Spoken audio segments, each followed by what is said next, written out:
আসসালামু আলাইকুম। আশা করি আপনারা ভালো আছেন।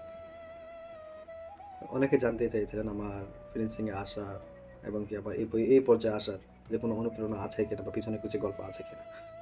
অনেকে আমাকে পার্সোনালি নক করেছেন। তো তাদেরকে একটা কথা বলি যে আমার লাইফে ছোট্ট একটা ঘটনা শেয়ার করব আপনার সাথে। এ একজন আমাকে বলেছিল, হ্যাঁ? যে আমি জীবনে কিছুই করতে পারব না। এবং আমার বাবাকেও বলেছিল। আমার আব্বা হচ্ছে মূর্খ মানুষ, গ্রামের সহজ সরল মানুষ। তো তাকে বলেছিল যে আপনার ছেলেকে দিয়ে কিছুই হবে না। আপনার ছেলে কিছুই করতে পারবে না। আপনার ছেলেকে পড়াশোনা করায়েন না। আপনি মূর্খ মানুষ, ওদেরকে গ্রামে লাগিয়ে দেন, ওর দ্বারা কিচ্ছু হবে না।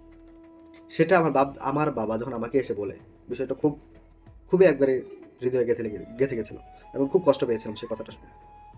আর সেই কথাটার উপর ডিপেন্ড করে আজকে আমি এই পর্যন্ত এসেছি। আর এখন যদি আমি ঠিক আমার গ্রামে ফিরে যাই, সেই মানুষটি এসে আমাকে বলে যে, "বাবা তুমি তো অনেক দূরে চলে গেছো। তো দেখো তো আমার ছেলেটার জন্য কিছু করতে পারো কিনা?" যখন এই কথাটা বলে, তখন আমি সেই কথাটা আমি আমার বাবাকে গিয়ে বলি যে, "বাবা দেখো, এই মানুষটা একদিন বলেছিল আমার দ্বারা কিছু হবে না। আর আজকে সেই মানুষটা এসে বলে যে আমার ছেলে যেন কিছু করতে পারে কিনা। এটাকে বলে রিভেঞ্জ। অর্থাৎ মানুষ যেটা বলবে সেই কথাটা অন্তত অন্তরে রেখে পরিশ্রম করতে হবে। তাকে সেই কথাটা ফিরিয়ে দেওয়ার জন্য হলেও তো আপনাকে পরিশ্রম করতে হবে। আপনাকে ভালো একটা জায়গায় আসতে হবে। আশা করি বুঝতে পেরেছেন। ইনশাআল্লাহ আমি আমার লাইফে ছোট্ট কথাগুলো আপনাদের সাথে শেয়ার করব। সে পর্যন্ত ভালো থাকেন, সুস্থ থাকেন এবং আমার শরীরে সুস্থতা কামনা করবেন। যেন আমি আপনাদের মাঝে ছোট এই গল্পগুলো আপনাদের সামনে তুলে ধরতে পারি। আল্লাহ হাফেজ।